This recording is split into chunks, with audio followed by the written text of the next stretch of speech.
सभी आत्मीय मित्रों को नमस्कार। दोस्तों, आप सभी का हार्दिक स्वागत है मेरे YouTube चैनल रियल ज्ञान विथ RKG में। और आज आप सभी को एक नए टॉपिक की ओर ले चलते हैं। इस नए टॉपिक में मैं आज आपको अवगत कराऊंगा पृथ्वीराज रासो की प्रामाणिकता से। ठीक है, जैसा कि हमारे वीडियो के हेडिंग में दिया गया है। तो दोस्तों, आप सभी जानते हैं कि पृथ्वीराज रासो एक आदिकालीन काव्य है।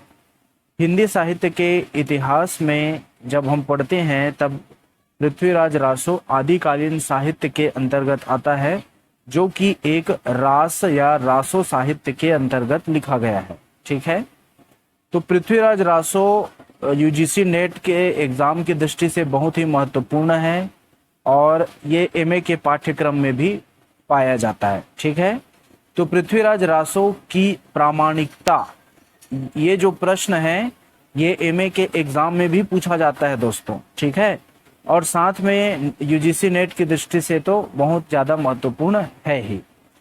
तो आज हम जानेंगे कि जो पृथ्वीराज रासो, जिसको चंदर बरदाई जी ने रचा है, जो कि पृथ्वीराज जी के उसके दरबारी कवि थे, उसके दरबार में रहते थे। यह जो रासो, पृथ्वीराज रासो जो जीवनी लिखा गया है, महाकाव्य लिखा गया है, ठीक है, यह महाकाव्य की श्रेणी में आता है दोस्तों। तो ये जो पृथ्वीराज रासो महाकाव्य लिखा गया है, वह प्रामाणिक है कि नहीं या अर्ध प्रामाणिक है, इन तीनों चीजों को हम देखेंगे और पता लगाने की कोशिश करेंगे विभिन्न विद्वानों के मतों को देखकर, उनको पढ़कर, कि पृथ्वीराज रासो वास्तव में प्रामाणिक है कि नहीं। ठीक है, तो इस लेक्चर को हम चलिए शुरू करते हैं, समय को व्यर्थ न करते हुए। तो जैसा कि आप जानते हैं कि पृथ्वीराज रासो हिंदी साहित्य का प्रथम महान ग्रंथ है, अर्थात हिंदी साहित्य में हिंदी में लिखा गया प्रथम महान ग्रंथ है और उसके रचयिता जो है वो चंद है। ठीक है, इसको चंद कवि या इनका नाम चंदर बरदाई भी दिया जाता है। ठीक है, और जो कवि चंद है, इन्हें हिंदी का प्रथम महाकवि भी कहा जाता है। तो दो चीजें आपको समझ आ गया कि प्रथम महान ग्रंथ है और प्रथम महाकवि ने इसे लिखा है। दोस्तों, प्रथम महान ग्रंथ क्यों है? क्योंकि हिंदी ज़्यादातर ये जो लैंग्वेज लिखा गया है, इसमें जो है उसमें जो आदिकालीन हिंदी है, अर्थात हिंदी से पहले जो भाषा चलती थी वो अपभ्रंश अवहट्ट थी। उसके बाद हिंदी का विकास हो रहा था।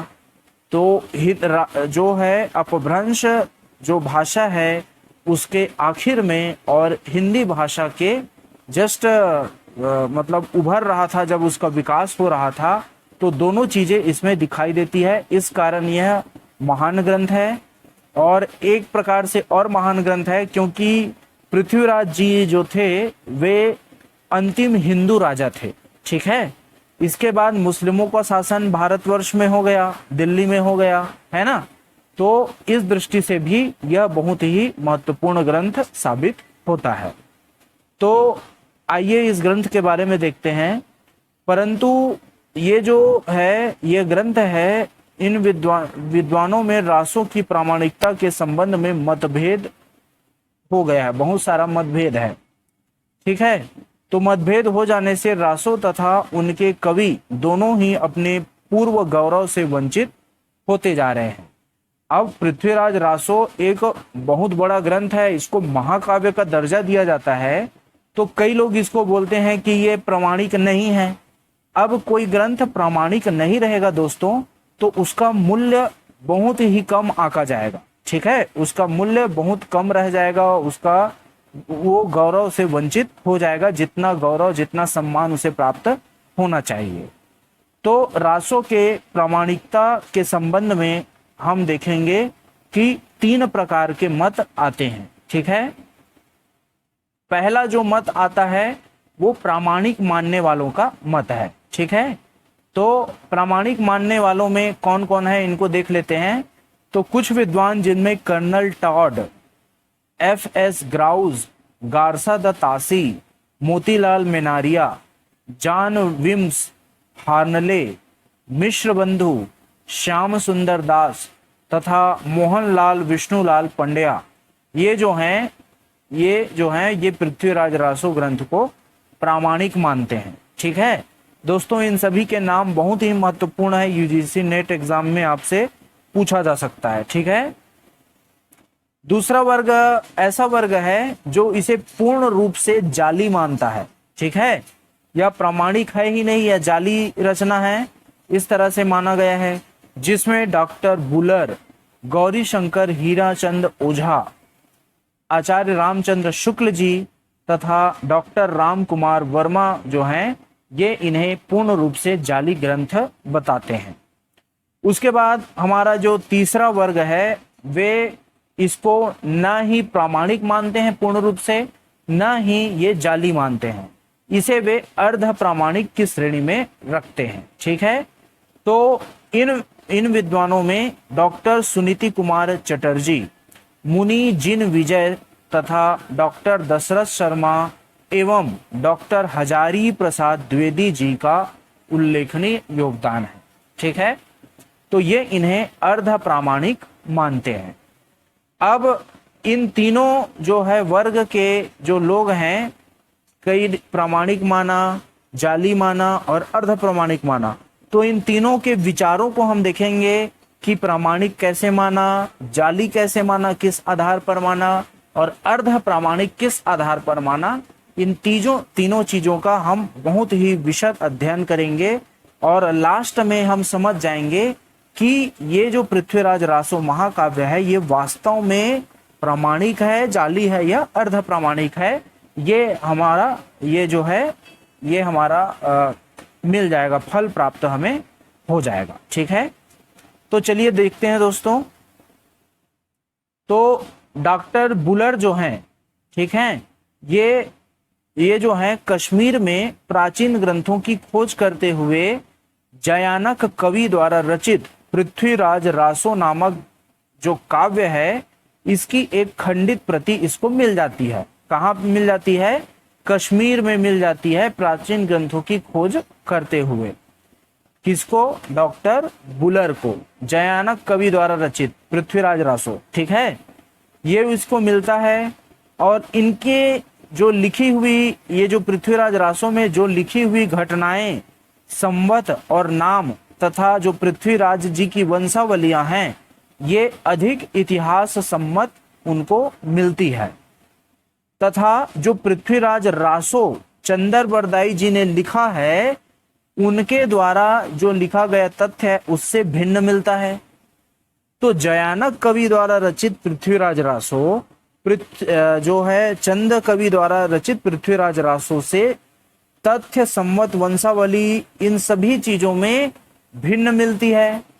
तो ये सोचते हैं कि ये रासो की प्रामाणिकता में संदेह इनको हो जाता है कि यह प्रामाणिक नहीं है। ठीक है, आगे चलकर ओझा जी ने और टॉड आदि विद्वानों के मत को अस्वीकार करते हुए अप्रामाणिक सिद्ध करने के लिए डॉक्टर बुलर ने अथक परिश्रम किया और निम्न तर्क प्रस्तुत किए। ठीक है, तो ओझा और कर्नल टॉड ये सब जो हैं ये इन्हें प्रामाणिक मानते हैं, हमने देखा है ना।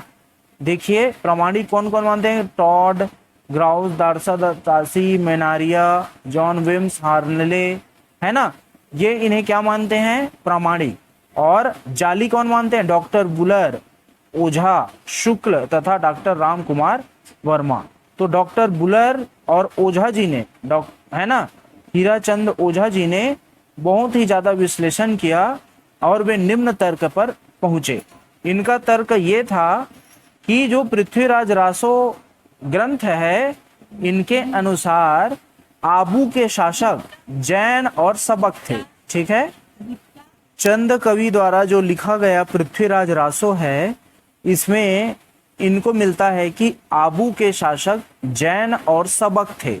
ठीक है, लेकिन इनका कोई उल्लेख तत्कालीन शिलालेखों में हमें नहीं मिलता है। इतिहास सम्मत तथ्य तो यह है कि उस समय आबू पर धारावर्ष परमार का शासन था। तो यह चीज गलत मिल जाती है। ठीक है, चंद द्वारा रचित पृथ्वीराज रासो के अनुसार चौहानों की उत्पत्ति अग्निवंशीय क्षत्रियों से हुआ है। ठीक है, किंतु पृथ्वीराज रासो जिसे डॉक्टर बुलर ने कश्मीर में प्राप्त किया था, अर्थात जयानक द्वारा रचित पृथ्वीराज रासो है, उसमें है ना बताया गया है, उसमें ज्यादा अधिक प्रमाणिक मिलता है, क्योंकि उसमें जो घटनाएं हैं तथा तिथियां और शिलालेख है, उनके अनुसार चौहान जो है वो सूर्यवंशी क्षत्रिय थे, न कि अग्निवंशी क्षत्रिय थे। ठीक है, फिर संवत 1460 तक चौहानों को सूर्यवंशी क्षत्रिय मानने का भी प्रमाण है। ठीक है, तो चौहान को 1460 तक सूर्यवंशी क्षत्रिय माना जाता था, जबकि पृथ्वीराज रासो जिसको चंदर बरदाई ने लिखा है, उसमें चौहानों को अग्निवंशीय क्षत्रिय बोला गया है। तो ये पॉइंट और गलत हो जाता है।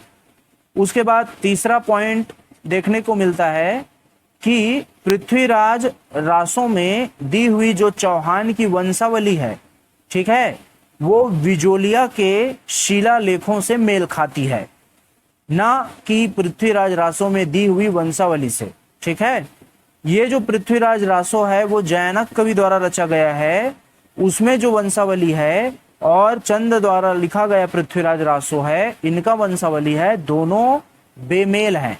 ठीक है, तो पृथ्वीराज रासो में दी हुई वंशावली न ही हम्मीर काव्य से मेल खाती है और न ही पृथ्वीराज रासो में दी गई वंशावली से। तो रासो के लाहौर वाले रूपांतरण में चौहानों की उत्पत्ति ब्रह्मा के यज्ञ से मानी गई है। ठीक है, परंतु लघु रूपांतर इसके विषय में कुछ भी नहीं कहता है। ठीक है दोस्तों, आपको यहाँ पे बता रहा हूं कि जो पृथ्वीराज रासो ग्रंथ है वो अनेक संस्करणों में पाया गया है। ठीक है, उसका लघु संस्करण भी है और उसका दीर्घ संस्करण भी है। ठीक है, तो चंदर बरदाई जी हैं, उनके नाम जिसमें दिए गए हैं उसमें बहुत सारे संस्करण हमें मिल जाते हैं, छोटे संस्करण भी मिलते हैं और उसका बृहद संस्करण भी मिल जाता है। तो इसमें हमें डाउट हो जाता है कि जो छोटा लिखा ग्रंथ है वो ज्यादा सही है कि जो बड़ा ग्रंथ है वो ज्यादा सही है। ये भी एक प्रकार की यहाँ पे हमें सोचने को मजबूर करता है। ठीक है, तो चौथा पॉइंट में देखते हैं, पृथ्वीराज रासो के अनुसार पृथ्वीराज की माता का नाम कमला था। ठीक है, परंतु पृथ्वीराज विजय नामक ग्रंथ और हम्मीर काव्य नामक जो ग्रंथ है, इन दोनों में पृथ्वीराज की माता का नाम कर्पूर देवी मिलता है, जबकि पृथ्वीराज रासो जिसको चंदर बरदाई जी ने लिखा है उसमें पृथ्वीराज की माँ का नाम कमला मिलता है। ठीक है, तो इतिहास से यही सिद्ध हो चुका है कि पृथ्वीराज की माँ अनंगपाल की लड़की नहीं थी। ठीक है, और न ही जयचंद जो है अनंगपाल के दौहित्र या नाती थे। ठीक है, और ये जो चीज है पृथ्वीराज रासो में दिया गया है, जबकि इतिहास में ये चीज है ही नहीं। तो रासो का यह तथ्य कि अनंगपाल दिल्ली का राजा था और उसने पृथ्वीराज को गोद लिया था, यह चीज भी गलत है। ठीक है, उसके बाद चंद द्वारा लिखित रासो के अनुसार पृथ्वीराज की बहन पृथा कुमारी का विवाह मेवाड़ के राजा समर सिंह से हुआ था, परंतु जब ऐतिहासिक खोज किया गया, यह गलत सिद्ध हो गया कि समर सिंह के समय प्रथम शिलालेख संवत 1330 का और अंतिम संवत जो है वह 1352 का है। ठीक है, तो समर सिंह पृथ्वीराज के लगभग 9 वर्ष बाद तक रहे। ठीक है, तो जब समर सिंह पृथ्वीराज के लगभग 9 वर्ष बाद तक रहे, तो हम यह कैसे कह सकते हैं कि जो है वह पृथ्वीराज की बहन पृथा कुमारी का जो विवाह है वह समर सिंह से हुआ था। ठीक है, उसके बाद हम देखते हैं छठवां पॉइंट, रासों के अनुसार गुजरात के राजा भीम सिंह पृथ्वीराज के हाथों मारे गए थे, पर शिलालेखों में जब हम देखते हैं तो उनका जीवित रहना सन 1272 तक, संवत 1272 तक, अर्थात पृथ्वीराज के 50 वर्ष बाद तक सिद्ध होता है। अर्थात पृथ्वीराज की मृत्यु के 50 वर्ष बाद तक भी राजा भीम सिंह का जीवन हमें शिलालेखों में दिखाई मिलता है ना, लिखा हुआ मिलता है। तो ये भी चीज गलत हो जाता है कि पृथ्वीराज ने राजा भीम सिंह गुजरात के राजा को मारा था। ठीक है। 7वां पॉइंट यह है, पृथ्वीराज रासों के अनुसार पृथ्वीराज ने 7 वर्ष से 36 वर्ष की अवस्था के बीच, इनकी 36 वर्ष की आयु होते तक लगभग 14 विवाह किए। ठीक है। पर जब हम इतिहास को पढ़ते हैं तो इतिहास के अनुसार पृथ्वीराज की मृत्यु जो है वह 30 वर्ष की अवस्था में ही हो गई थी। तो यह बात भी गलत सिद्ध हो जाता है। इसके बाद है जयचंद का जो राजसूय यज्ञ, संयोगिता स्वयंवर, ये जो घटनाएं हैं जो कि रासों में वर्णित है, चंद कवि द्वारा लिखित रासों में वर्णित जो घटना है, ये भी इतिहास सम्मत नहीं है, क्योंकि शिलालेखों में उनका कोई भी संकेत हमें नहीं मिलता है। ठीक है। उसके बाद 9वां जो पॉइंट है वो यह है कि पृथ्वीराज रासों के अनुसार चित्तौड़ के रावल समर सिंह का जो बड़ा पुत्र कुंभा है वह उसके न मिलने पर सहायता के लिए बीदर के बादशाह के पास गया था। ठीक है। परंतु उस समय तक तो मुसलमान दक्षिण में भी न थे, अतः यह भी गलत है। ठीक है। तो रावल समर सिंह है अपने ज्येष्ठ पुत्र कुंभा की खोज में बीदर के बादशाह के पास चला गया, लेकिन बीदर जो है, बीदर में कोई उस समय बादशाह ही नहीं था, क्योंकि मुसलमान को ही बादशाह की उपाधि दिया जाता था, है ना। तो मुसलमान दक्षिण में उस समय पहुंचे ही नहीं थे, तो यह बात भी गलत सिद्ध हो जाती है। उसके बाद 10वां पॉइंट देखते हैं, शहाबुद्दीन गौरी का पृथ्वीराज के हाथों जो मारा जाना है यह भी असत्य सिद्ध होता है। दोस्तों, कहा जाता है कि पृथ्वीराज जी ने, है ना, शब्द भेदी बाण से शहाबुद्दीन को मारा था, गौरी को मारा था, है ना, क्योंकि, लेकिन यह बात गलत है। अगर हम इतिहास को देखें तो मोहम्मद शहाबुद्दीन गौरी जो है वह गखरों के द्वारा संवत 1263 में मारा गया था। ठीक है। उसके बाद 11वां पॉइंट है, रासों में लिखा गया है कि मोहम्मद गौरी आबू की लड़ाई में परमार राजा के द्वारा संवत 1136 में पराजित हुआ था। ठीक है। लेकिन गौरी को तो गद्दी ही संवत 1230 में मिली, तो 1136 में वो कहाँ आ पाएगा इधर, है ना। तो इस तरह से ये जो चीज है ये भी गलत हो जाती है।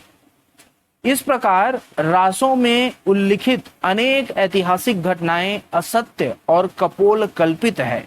इतना ही नहीं दोस्तों, रासों में दी हुई तिथियां भी गलत है। और ये तिथियां कैसे गलत है इनको देख लेते हैं। पृथ्वीराज रासो जिसको चंद ने लिखा है, इनके अनुसार पृथ्वीराज का जन्म संवत 1115 में हुआ था, परंतु शिलालेखों तथा फारसी इतिहासकारों के अनुसार उसका जो जन्म तिथि है वह संवत 1217 ठहरता है। तो इसी प्रकार एक और सन है, जैसे पृथ्वीराज की मृत्यु रासों में 1158 दी गई है, जबकि इतिहास में हमें 1248 मिलता है। तो इस तरह से संवत भी बहुत ज्यादा गलत है। इसी प्रकार तिथि संबंधी अशुद्धियां, बीसल देव के सिंहासन अरूढ़ होने की जो घटना है, पृथ्वीराज के गोद लिए जाने की घटना, पद्मावती के विवाह की घटना, संयोगिता स्वयंवर, आबू पर भीम चालुक्य का आक्रमण की घटना, उसी प्रकार कैमास की लड़ाई और गौरी की मृत्यु आदि जो घटना है, इसके संबंध में भी शुद्धता नहीं है। ठीक है। तिथि संबंधी अशुद्धियां इनमें इन घटनाओं पर भी पाई गई है। उसी प्रकार अगर हम भाषा की दृष्टि से रासों को देखें तो रासों की भाषा की परीक्षा करने पर हमें और भी अधिक निराशा होती है। रासों में 3 प्रकार की भाषा का प्रयोग हमें दिखाई देता है। ठीक है दोस्तों, पहली बात तो यह है कि पृथ्वीराज रासों की भाषा में अनुस्वरांत भाषा मिलती है, अर्थात इनके जो प्रत्येक शब्द हैं जिसका अंत अनुस्वार में होता है, अर्थात अम की मात्रा में होता है। ठीक है, और इसमें इसकी जो भाषा है इसमें कोई भी स्थिरता नहीं है। दूसरा पॉइंट यह है कि आधुनिक सांचे में ढली हुई भाषा हमें दिखाई देती है, जो कि वर्तमान हिंदी के अत्यंत निकट है। ठीक है, अब देखिए दोस्तों, वर्तमान हिंदी के निकट कैसे हो सकती है, क्योंकि उस समय तो हिंदी भाषा का विकास हो रहा था, अर्थात हिंदी भाषा जन्म ले रही थी उस समय अपभ्रंश से परिवर्तित होकर, है ना। तो वर्तमान हिंदी हम जो प्रयोग करते हैं उसके अत्यंत निकट है, तो यह भी इस चीज को दर्शाता है कि यह असत्य है, जाली है। ठीक है, उसके बाद एक और चीज है, इसमें कवित्वों और दोहों की भाषा जो है वह कृत्रिमता रहित है। ठीक है, अर्थात कवित्व और दोहा छंदों का प्रयोग किया गया है भाषा में और कृत्रिमता रहित है। ठीक है, अर्थात अनावश्यक कवित्वों और दोहों को उसमें भरा नहीं गया है। ठीक है, तो कदाचित यही चंद की मूल भाषा है। तो इसी को हम समझ सकते हैं दोस्तों, जो कवित्व और दोहों का प्रयोग किया गया है जिसमें कृत्रिमता नहीं है, बनावट नहीं है, यही जो है चंदरबरदाई या चंद कवि की मूल भाषा है। ठीक है, जबकि अन्य हम देखें कि रासों में अरबी फारसी के इतने अधिक शब्द आ गए हैं कि विश्वास ही नहीं होता कि यह इतना प्राचीन ग्रंथ है। ठीक है, अब रासों में अरबी फारसी के शब्द इतने ज्यादा क्यों हैं? अगर रासो जो ग्रंथ है वह मुसलमानों के पहले अगर आने के पहले लिखा होता तो उतने अरबी फारसी के शब्द वहां पे नहीं मिलते, है ना। तो अरबी फारसी के शब्द प्रायः 10% है। ठीक है, तो चंद के काल में इतने अरबी फारसी के शब्द किसी भी प्रकार व्यवहार में नहीं आ सकते थे। इसी कारण आचार्य रामचंद्र शुक्ल जी ने कहा है कि यह जो पृथ्वीराज रासो ग्रंथ है न तो भाषा के इतिहास और न ही साहित्य के जिज्ञासुओं के काम का है। इस तरह से शुक्ल जी पूर्ण रूप से पृथ्वीराज रासों को जाली मानते हैं और यह बात बहुत ही इंपॉर्टेंट है, आपको यह चीज नोट कर लेना चाहिए। ठीक है, इसी प्रकार हीराचंद ओझा जी आदि विद्वानों ने अपनी युक्तियों द्वारा पृथ्वीराज रासों को अप्रामाणिक सिद्ध किया है। ठीक है, साथ ही डॉक्टर धीरेन्द्र वर्मा ने, ठीक है, भाषा विज्ञान की दृष्टि से भी इसे प्रामाणिक नहीं माना है। ठीक है, तो ये तो हो गई दोस्तों पृथ्वीराज रासों के पूर्ण रूप से जाली या अप्रामाणिक होने की बात। ठीक है, अब हम देखते हैं पृथ्वीराज रासों को प्रामाणिक सिद्ध करने के लिए जो लोग हैं, जो विद्वान हैं, उन्होंने अपना क्या मत दिया। ठीक है, तो अपने जो है वह प्राचीन ग्रंथ पृथ्वीराज रासो का अप्रामाणिक सिद्ध होते हुए देखना कुछ विद्वानों को सहन नहीं हुआ और उन्होंने हीराचंद ओझा जी की युक्तियों के विरोध में निम्नलिखित तर्क प्रस्तुत किए। इतिहास संबंधी भ्रांतियों के उन्होंने 3 कारण माने। उन्होंने सफाई प्रस्तुत की कि चंद द्वारा लिखा गया जो पृथ्वीराज रासो है यह इतिहास सम्मत नहीं होने का क्या कारण है। ठीक है, पहला पॉइंट उसने यह दिया कि चंदरबरदाई ने अपने आश्रयदाता के शौर्य और विलास का अतिशयोक्तिपूर्ण वर्णन किया है। ठीक है, क्योंकि चंदरबरदाई थे दरबारी कवि और दरबारी कवियों का काम क्या है कि वह अपने राजा की बढ़ चढ़कर क्या करे, उसका विशेषता, उनकी जो शौर्य है, उसका जो विलास है, उसका अतिशयोक्तिपूर्ण वर्णन करना उसका काम था, जिसके कारण गलतियां हो जाना स्वाभाविक है। यह चीज उन्होंने कहा। उन्होंने यह भी कहा कि चंद कवि था न कि इतिहासकार, इस कारण उसका जो लिखा गया काव्य है वह इतिहास सम्मत नहीं है। ठीक है। दूसरा पॉइंट यह रखा गया कि ओझा जी ने जिन्हें भ्रांति बताया है वे भ्रांतियां नहीं, क्योंकि उनकी सत्यता नागरी प्रचारणी सभा द्वारा किया गया है और नागरी प्रचारणी सभा द्वारा प्रकाशित पट्टे परवानों से सिद्ध यह हो जाता है यह चीज। तो दूसरा चीज नागरी प्रचारणी सभा को बोल दिया गया, जो नागरी प्रचारणी सभा ने छाप दिया वो पूर्ण रूप से सत्य होगा, ऐसा थोड़ी हो सकता है भाई, है ना। तीसरा पॉइंट उन्होंने यह दिया, यदि कुछ भ्रांतियां हैं भी तो उनका कारण छेपक है। छेपक का अर्थ होता है दोस्तों जोर जोर से फेंकना। ठीक है। तो उस समय दरबारी कवि थे और अपनी रचनाओं में वे फेंकते थे, है ना। तो इनके अधिक फेंकने के कारण कुछ भ्रांतियां आ गई है, अतः हमें रासों की लघुतम प्रति को ही प्रामाणिक मानना चाहिए।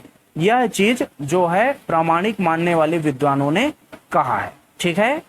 तो इन तीनों चीजों को हम देखते हैं, जिसमें मिश्र बंधु जी आगे आते हैं। वे कहते हैं कि पृथ्वीराज रासो भाई जो है वह पूर्ण रूप से प्रामाणिक है और प्रामाणिक सिद्ध करने के लिए मैं ये चीज दे रहा हूं, इसको ध्यान से सुनिए। तो मिश्र बंधु जी कहते हैं पहला पॉइंट कि पृथ्वीराज रासो तथा बिजौलिया के शिलालेख में जो दी गई वंशावली है उसका जो अंतर है, हालांकि पूर्ण रूप से दोनों एक समान नहीं है, लेकिन थोड़ा थोड़ा अंतर है, वह नगण्य है, इसमें बहुत ज्यादा अंतर नहीं है, ये बोला गया। दूसरा बात मिश्र बंधुओं ने सिद्ध करने के लिए यह बोला कि शहाबुद्दीन की कई बार पराजय का उल्लेख यदि फारसी ग्रंथों में नहीं है तो वह फारसी इतिहासकारों की बेईमानी है। अब यह चीज बोल दिया भाई, है ना, कि फारसी ग्रंथों में शहाबुद्दीन जो पराजित हुआ है उसका उल्लेख नहीं है, तो फारसी ग्रंथ में नहीं है, इसका मतलब ये थोड़ी कि रासों में दिया है वो अप्रामाणिक हो जाएगा, है ना। ये तो फारसी जो इतिहासकार हैं उनकी गलती है कि उन्होंने अपने ग्रंथों में शहाबुद्दीन की पराजय को नहीं डाला। ठीक है, इस तरह से बोला। फिर तीसरा पॉइंट उन्होंने यह कहा कि जिन घटनाओं का रासों में उल्लेख है इतिहास में नहीं है, उनके विषय में मिश्र बंधु यह कहते हैं कि इतिहास यह भी तो नहीं कहता कि ये घटनाएं नहीं हुई है। ठीक है। अब ये इतिहास को लिखने वाले को कहते हैं कि जो घटनाएं रासों में उल्लेख है वह घटनाएं इतिहास में तो नहीं लिखा गया है ना। तो इतिहासकार को लिखना चाहिए था कि ये घटनाएं नहीं हुई है ऐसा करके। तो अब हम देखते हैं कि जो मिश्र बंधु जी हैं इनका जो तर्क है बहुत ही दुर्बल है। ठीक है, इनके द्वारा प्रमाण दिया तर्क जो है वह दुर्बल सिद्ध होता है। अंतिम दो तो बहुत ही हास्यास्पद भी लगते हैं। ठीक है, क्योंकि इतिहास केवल उन्हीं घटनाओं अथवा व्यक्तियों का उल्लेख करता है जो कि हुआ है, जो नहीं हुआ है उसका उल्लेख इतिहास कैसे करेगा भाई, है ना। तो इस तरह से जहां तक अतिशयोक्तिपूर्ण वर्णन की बात है वह कवि के लिए स्वाभाविक तो है, परंतु इतिहास के विरुद्ध जो घटनाएं इन्होंने डाल दिया है तथा व्यक्तियों का वर्णन अतिशयोक्तिपूर्ण कर दिया है, यह किसी भी प्रकार से संगत नहीं है। हालांकि अतिशयोक्तिपूर्ण वर्णन सभी करते हैं, बहुत सारे कवि करते हैं, है ना, लेकिन इतिहास विरुद्ध और व्यक्तियों का वर्णन में अतिशयोक्तिपूर्ण करना, इतिहास सम्मत नहीं होना, ये चीज रासों को जाली बना देता है। उसी तरह जहां तक शेपक का प्रश्न है अर्थात फेंकने की बात है ना, बढ़ा चढ़ाकर फेंकने की बात है, तो कुछ घटनाएं जो इतिहास विरुद्ध है वे रासों की मूल कथा वस्तु के साथ इतनी संबद्ध, इतनी घनिष्ठ रूप से जुड़ चुकी है कि उन्हें छेपक नहीं कहा जा सकता है। ठीक है, इस तरह से हमने देख लिया कि जो रासों को प्रामाणिक मानते हैं उन्होंने क्या तर्क प्रस्तुत किया। अब हम देखते हैं रासों को अर्ध प्रामाणिक मानने वाले का मत। तो इनमें डॉक्टर हजारी प्रसाद द्विवेदी जी का जो कथन है वह मुख्य रूप से आता है, वह इम्पोर्टेंट है। वे कहते हैं कि वे प्रामाणिक है जिनमें शुक शुकी संवाद है। ठीक है, रासों के वे समय अर्थात जो सर्ग होते हैं, रासों के वो जो पाठ हैं, अलग अलग पाठ में विभाजित है रासो ग्रंथ, पृथ्वीराज रासो है ना, तो समय को ही पाठ बोला गया है यहाँ पे। ठीक है, तो द्विवेदी जी कहते हैं कि रासों के वे समय या पाठ प्रामाणिक हैं जिनमें शुक और शुकी के संवाद है। लेकिन इस बात को भी डॉक्टर माता प्रसाद जी इनके विरुद्ध जाते हैं और कहते हैं कि प्रक्षेपक कार जो हैं इन सर्गों की रचना में भी शुक शुकी संवाद जोड़ सकते थे।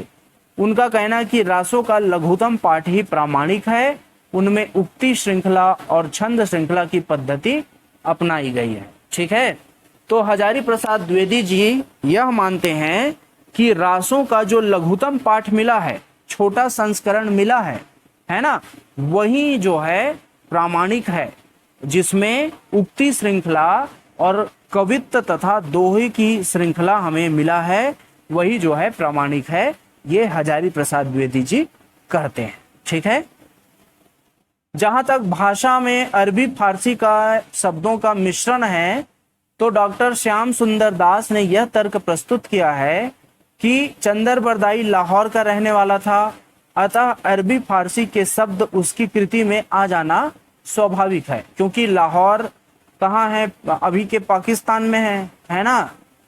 तो इस तरह से जो भारत के उत्तरी क्षेत्र में पहले रहता था, तो वहां जो रहते थे मुसलमान लोग ज्यादा रहते थे, इस कारण अरबी फारसी आ जाना स्वाभाविक है। दूसरे प्रक्षिप्त अंशों में प्रयुक्त अरबी फारसी शब्दों की संख्या 10% कर दी गई है, और यह तर्क भी कुछ अधिक पुष्ट नहीं है ना। चूंकि लाहौर में रहता था और अरबी फारसी आ जाता, यह श्याम सुंदर दास जी बोल रहे हैं, लेकिन 10% तक आ जाना है ना, प्रचुर मात्रा में आ जाना, यह सिद्ध नहीं होता कि चंद के समय लाहौर में अरबी और फारसी का प्रचुर मात्रा में प्रचार होता था। ठीक है, दूसरी बात यह है कि रासों के प्रत्येक समय अर्थात प्रत्येक सर्ग या प्रत्येक पाठ में अरबी फारसी के शब्द मिलते हैं, और यह पता लगाना अत्यंत ही कठिन है कि उसमें कितना अंश मूल और कितना अंश प्रक्षिप्त है, अर्थात अलग से डाला हुआ है। तो मिश्र बंधुओं ने विविध शब्दावली के प्रयोग के संबंध में कहा था कि अर्वाचीन प्रयोग अर्थात नया प्रयोग रासों की अर्वाचीनता के प्रमाण हैं, तो प्राचीन रूप में प्राचीन प्रयोग उनकी प्राचीनता के प्रमाण है। परंतु जब हम एक ही छंद में शब्दों के विविध रूप देखते हैं, तो निश्चय ही यह कहना पड़ जाता है कि वे बाद में लिखे गए। कुछ विद्वानों ने इसका कारण लिपिकार का दोष माना है, पर प्रत्येक प्रति में शब्द का वैसा ही रूप इस तर्क को भी खंडित कर देता है। ठीक है दोस्तों, तो इन्हीं सब बातों को केंद्र में रखकर डॉक्टर हजारी प्रसाद द्विवेदी जी के मत को हम अच्छा ठहराते हैं, उनके मत का हम समर्थन करते हैं। चूंकि इन्होंने रासों को अप्रामाणिक भी नहीं माना, प्रामाणिक भी नहीं माना, इन्होंने माना है अर्ध प्रामाणिक, और रासों के जो लघु प्रति है, लघु संस्करण है, इसको इन्होंने क्या माना है, अर्ध प्रामाणिक माना है। तो हजारी प्रसाद द्विवेदी जी ने लिखा है कि अब तक यही विश्वास किया जाता रहा है कि प्रक्षेपों के समुद्र में से मूल कविताओं के मोती चुन लेना असंभव ही है। वे कहते हैं कि इन अलग से चीजें डाल दी गई हैं रासो ग्रंथ में, और संस्करण बढ़ा दिया गया है, उसका विस्तार कर दिया गया है, तो हम यह एक समुद्र की भांति बन गया है, जिसमें हम जो मूल रूप की जो कविताएं हैं, मूल कविताएं हैं, उनको हम चुन नहीं पा सकते, किसी भी प्रकार से हम उसको चुन नहीं सकते। ठीक है, तो मुनि जिन विजय के पुरातन प्रबंध संग्रह में पृथ्वीराज रासों में जाने वाले 4 छंद मिले हैं। ठीक है, पाए जाने वाले 4 छंद मिले हैं जिनकी प्रामाणिकता असंदिग्ध है, अर्थात ये पूर्ण रूप से प्रामाणिक है। मुनि जिन विजय ने 4 प्रकार के छंदों को प्राप्त किया है। इनकी भाषा परवर्ती अर्थात पुरानी अपभ्रंश या पुरानी हिंदी के अत्यंत निकट है, और इसमें प्राचीन ब्रज के तत्व की भी प्रचुरता दिखाई देती है। अतः यह तो सिद्ध हो जाता है दोस्तों कि चंद नाम के कवि पृथ्वीराज के दरबार में थे और उन्होंने पृथ्वीराज से संबंधित ग्रंथ भी लिखा था। रासों का काव्य रूप भी 10वीं शताब्दी का है और उसमें रासो काव्य की प्रवृत्तियां, संवाद, कथानक रूढ़ियां आदि उसे प्राचीन सिद्ध करती है। तो यह बात स्पष्ट हो जाता है कि जो छंद मिले हैं, जो कथानक रूढ़ियां हैं, है ना, और जो संवाद की प्रवृत्ति है, जिस प्रकार प्राचीन ग्रंथों में होता था उसी प्रकार 10वीं शताब्दी के रासो ग्रंथ में, 10वीं 11वीं शताब्दी के रासो ग्रंथ में यह चीज हमें मिलता है। और यह जो शब्द है वह पुरानी हिंदी के शब्द से भी मेल खाता है। तो हम कह सकते हैं कि रासो ग्रंथ जो है वह मूल रूप से रचा गया, लेकिन जो रासो ग्रंथ है वह पूर्ण रूप से प्रामाणिक है, हम यह नहीं बोल सकते। तो शब्दों का संयुक्ताक्षर रूप तथा अनुस्वरांत होना भी रासों के प्राचीन होने का संकेत करता है। क्योंकि दोस्तों जैसे ही हमारी जो भाषा है संस्कृत थी, पहले सबसे पहले पुरानी संस्कृत थी, संस्कृत से क्या हुआ, प्राकृत, पाली, अपभ्रंश, अवहट्ट, फिर आ गया हिंदी। तो पहले की जो भाषा थी वह संयुक्त अक्षर के रूप में, संयुक्त रूप में मिलती थी। जैसे धीरे धीरे भाषा आगे बढ़ती गई वो उसका रूप हटता गया, संयुक्त से वे क्या हो गए, होने लगे, अलग अलग होने लगे, छोटे छोटे रूप में आने लगे। ठीक है। और पहले की जो भाषा होती थी वो अनुस्वरांत होता था, अर्थात आखिरी में अम की मात्रा या म की मात्रा का प्रयोग होता था, जिससे हमें पता चल जाता है कि अधिकांश विद्वान इसको अर्ध प्रमाणिक मानते हैं और वह सत्य है। ठीक है।